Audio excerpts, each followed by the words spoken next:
3 लड़कियां जिनको मैंने डेट किया, तीनों लड़कियों की उम्र मुझसे बहुत कम थी। आजकल की भाषा में ऐसे रिश्ते को शुगर डैडी कहा जाता है। मुझे ये तब तक पता नहीं था जब तक मैं खुद एक शुगर डैडी नहीं बन गया था। मैं एक बड़ी मीडिया कंपनी में सीईओ हूँ। इतना पैसा कमा चुका हूँ कि आज रिटायर हो सकता हूँ। बीवी और बच्चे अब मेरे साथ नहीं रहते। मुझे उनकी याद कभी कभी आती है। हर 15 दिन में मैं अपनी बेटी के साथ लंच पर जाता हूँ, फिल्म देखता हूँ, लेकिन कोई खुशी नहीं होती। मन भरने की 3 वजह हैं। 3 लड़कियाँ। पहली लड़की हमारे ऑफिस में इंटर्न थी। उससे मेरी मुलाकात उसके ऑफिस के आखिरी दिन हुई। आजकल के बड़े मैनेजमेंट कॉलेज वालों के तमाम तरह के चोचले होते हैं। 3 लोगों को मेरे साथ एक हफ्ता असिस्ट करने का प्रोजेक्ट दिया गया था। हफ्ते भर के लिए मेरी हर मीटिंग में उन्हें बैठना था और एक हफ्ते बाद उन्हें एक प्रेजेंटेशन देनी थी। बाकी दोनों लड़कों के तो मुझे नाम याद नहीं, क्योंकि वो मुझे इम्प्रेस करने की ज़रूरत से ज़्यादा कोशिश कर रहे थे। इस लड़की ने एक बार भी ऐसी कोई कोशिश नहीं की। कनिष्का की प्रेजेंटेशन बहुत सधी हुई थी। मैंने प्रेजेंटेशन के तुरंत बाद ही अपनी कंपनी के एचआर को जॉब ऑफर देने के लिए बोला।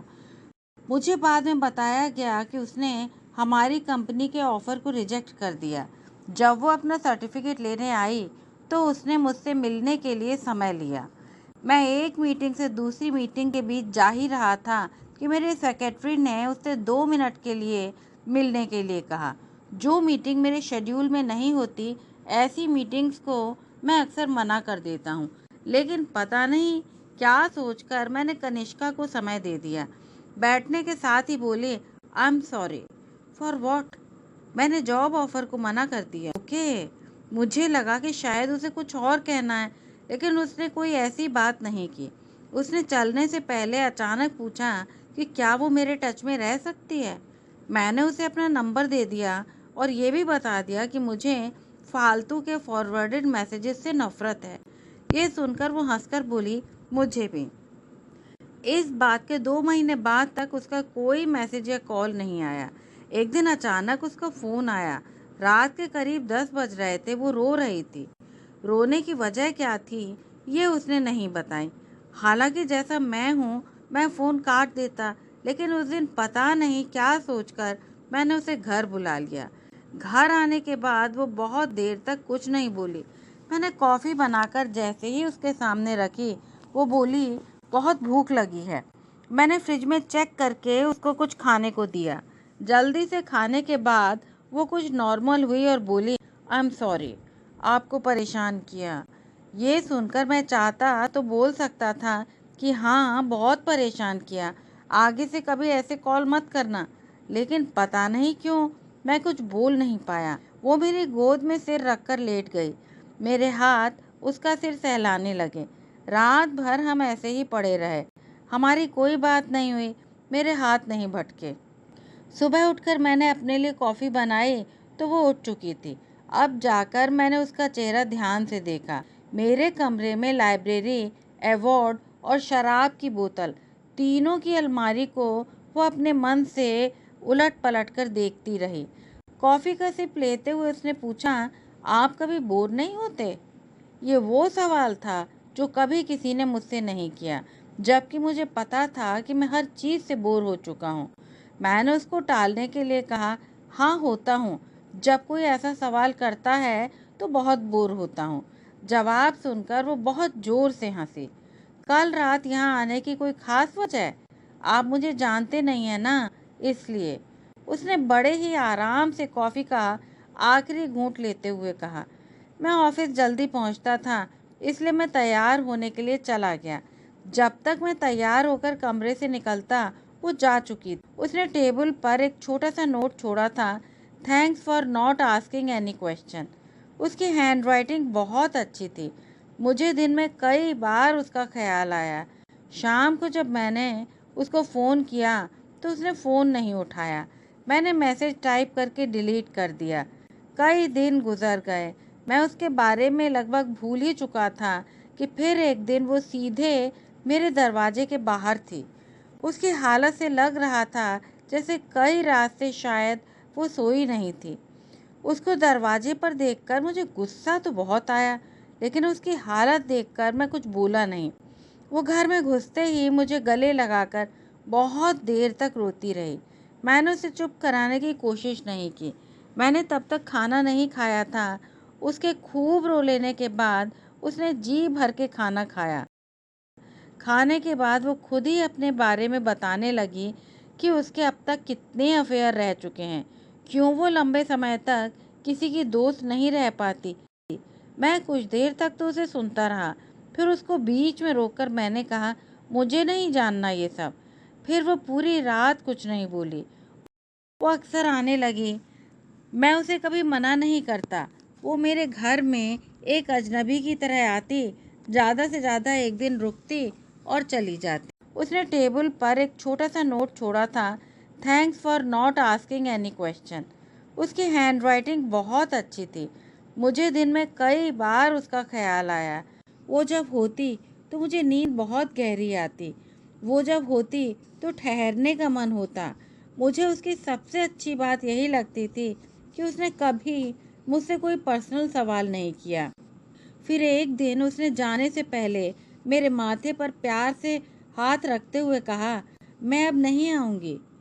मैं उससे चिल्लाकर पूछना चाहता था कि क्यों, लेकिन मैंने पूछा नहीं और उसने बताया नहीं।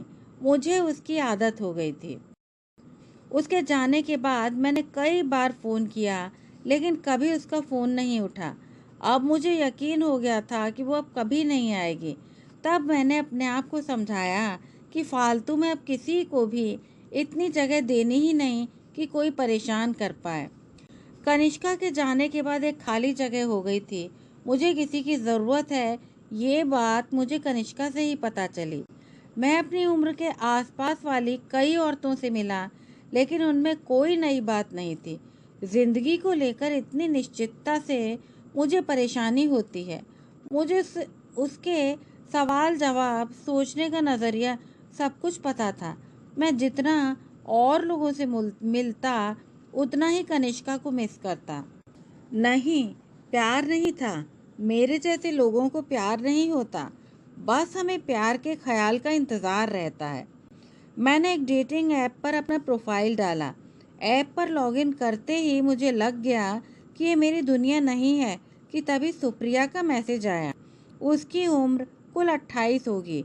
उसने पहला मैसेज यही भेजा, I am looking for a sugar daddy, would you be interested. मैंने शुगर डैडी को गूगल किया तो सबसे पहले जो सर्च रिजल्ट मेरे हाथ लगा वो ये था, a rich older man who lavishes gifts on a young woman in return for her company और sexual favors। मुझे सुप्रिया का पहली ही बार में इतना डायरेक्ट होना अच्छा भी लगा, और फिर ये लगा कहीं मैं परवर्ट तो नहीं होता जा रहा। मैंने सुप्रिया से पहले बाहर मिलना ठीक समझा। हम एक 5 स्टार होटल में मिले। उसने आने के बाद सबसे पहला सवाल यही पूछा, आप पहले कभी शुगर डैडी रहे हैं। कनिष्का ने कभी एक भी पर्सनल सवाल नहीं पूछा था। वहीं सुप्रिया ने पहला सवाल ही पर्सनल पूछा। मैंने ईमानदारी से जवाब दिया, नहीं, पहली बार। इसके बाद उसने पहली बार की वजह नहीं पूछी। अगर उसने पूछी होती तो शायद हमारी बातचीत कभी आगे बढ़ी ही नहीं होती। उस रात हम उसी होटल में रुके। मैंने उससे पूछा कि क्या उसको पैसों की ज़रूरत है, इसलिए उसको ये सब करना पड़ रहा है। उसने जो जवाब दिया, मुझे वैसे जवाब की उम्मीद नहीं थी। उसने कहा, मेरी उम्र के लोग मुझे समझ नहीं आते और मेरे पास समझाने का टाइम नहीं है। मुझे मज़ा आता है बड़े होटल में रुकना, महंगे गिफ्ट्स लेना। अगले दिन मैंने उसे एक ज्वेलरी दिलाई। वो ऐसे खुश थी जैसे किसी बच्चे को खिलौना मिल गया हो। उसने खुशी में ज्वेलरी शॉप में सबके सामने ही मेरे ओठों पर प्यार रख दिया। मुझे थोड़ा अजीब लगा, लेकिन अच्छा भी बहुत लगा। इतना बेफिक्र मैं आखिरी बार कब था, मुझे याद भी नहीं। यकीन मानिए, मुझे पहली बार सुप्रिया पर तब शक हुआ कि कहीं वो मुझे बेवकूफ़ तो नहीं बना रहे। लेकिन इस बात से ज़्यादा कुछ फ़र्क भी नहीं पड़ता था, क्योंकि मैं बेवकूफ़ बनना अफ़ोर्ड कर सकता था। ऐसे ही जब मैं अपनी बेटी के साथ एक संडे लंच कर रहा था, तो मैंने सुप्रिया को किसी मेरे जैसे ही आदमी के साथ देखा। मेरा मूड ऑफ हो गया। मुझे यकीन नहीं आ रहा था कि मेरे साथ भी ऐसा हो सकता था, जबकि कमिटमेंट का ना उसने कोई वादा किया था, ना मेरी कोई उम्मीद। अगली बार जैसे ही सुप्रिया मिलने आई, मैंने घुमा फिराकर उससे उस दिन की बात पूछ ली। काश कि उस दिन उसने सच बोल दिया होता। उसने सच नहीं बोला और मैंने अपने दिमाग में वो रिश्ता वहीं ख़त्म कर दिया। वो रोने लगी। मैंने उसको कोई वजह नहीं बताई। उसके जाने से पहले मैंने उससे बस यही पूछा कि तुम्हारा असली नाम सुप्रिया है भी या नहीं।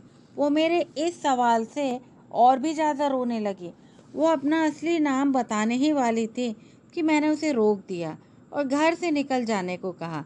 मैं कभी कभी सोचता हूँ तो समझ नहीं आता कि मेरे इतना गुस्सा होने की वजह क्या थी, जबकि उसने कुछ गलत नहीं किया था। खैर, आपसे इतना कुछ बताने की असली वजह है अपर्णा।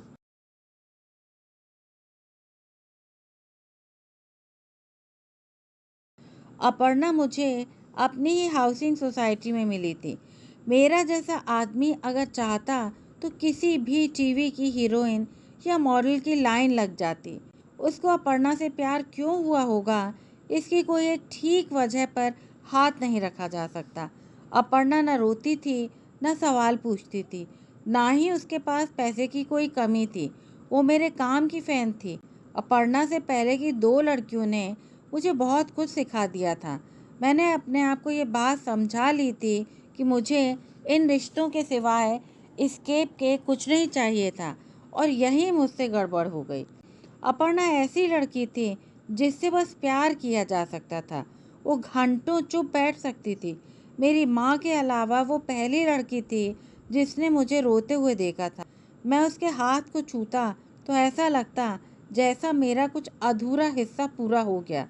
जब वो मेरे माथे पर प्यार से हाथ रखती तो ऐसा लगता जैसे दुनिया में कुछ गलत है ही नहीं। जब वो मेरे माथे पर प्यार करती तो मुझे दुनिया में सब कुछ बदला बदला लगता। उसको मेरे सॉल्ट पेपर मुझसे शादी करना इतने पसंद थे, लेकिन मुझे अपने बाल भी वैसे ही करा लिए थे। आप शायद ये सोचें कि मुझे अपनी इमेज की चिंता थी, लेकिन ऐसा बिल्कुल भी नहीं था। हमारी उम्र में 25 साल का फ़र्क था। एक ना एक दिन ऐसा आता कि मैं नहीं रहता। मैं उसको ये दुख और दुविधा नहीं देना चाहता था। प्यार को अगर समय की स्केल पर रखकर बांट दें तो मिलने से पहले और बाद का स्केल मैटर नहीं करता। मेरे बाद भी कोई मेरे प्यार में रहे, मैं इतनी बड़ी सज़ा किसी को नहीं देना चाहता। मुझे उम्मीद है कि मेरी बेटी मुझसे नफ़रत नहीं करती। मैं अपनी बीवी का सबसे अच्छा तो नहीं, लेकिन दोस्त हूँ। ये बहुत बड़ी कमाई है। मैं प्यार के बदले इतना महंगा सौदा नहीं करना चाहता। मैंने अपर्णा को अपनी ज़िंदगी से जाने दिया। वो हमेशा बोलती रही कि उसे अब कभी सच्चा प्यार नहीं होगा। मुझे उसकी इस नासमझी पर हंसी आई। पहले से तय कर लेना कि अब सच्चा प्यार नहीं होगा, इस जीवन की असीम संभावनाओं का अपमान है। आपको कुछ और कहना है? मेरे सामने बैठी एक 23 साल की फीमेल रिपोर्टर ने अपना रिकॉर्डर बंद करते हुए कहा। मैं बहुत देर तक अपने पेन को हाथ में घुमाकर सोचते हुए कहा, ज़्यादा तो नहीं हो क्या? रियल तो लग रहा है ना? रिपोर्टर ने कुछ देर सोचा और कहा, सच में बस 3 ही थी। मैं चाहता तो झूठ बोल सकता था, लेकिन पता नहीं क्यों मेरा सच बोलने का मन किया। नहीं, फिर कितनी थी? आपकी रिपोर्ट पर इससे क्या फ़र्क पड़ेगा? मैंने सामने ग्लास में रखा पूरा पानी एक बार में पी लिया। कोई फ़र्क नहीं पड़ेगा, लेकिन फिर भी। अपनी सीट से उठकर मैं सामान समेटने लगा। रिपोर्टर अब भी बैठी थी। मैं चलने ही वाला था कि उसने पूछा, तीनों में से किसी से बात नहीं होती? आप शाम को क्या कर रही हैं? घर पर ड्रिंक्स पर मिलें? उसने मेरी आंखों में देखते हुए कुछ देर सोचा और बोली, एड्रेस प्लीज़।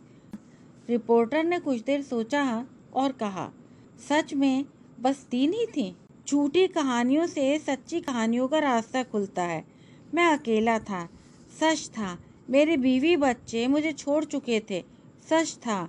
कुछ लड़कियां मेरी ज़िंदगी में आई थीं, सच था, लेकिन वो 3 ही थीं, ये सच नहीं था। मेरे सामने एक लंबी शाम थी।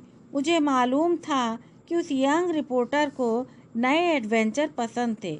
वो अपनी मर्जी से मेरे साथ शाम बिताने को तैयार थी।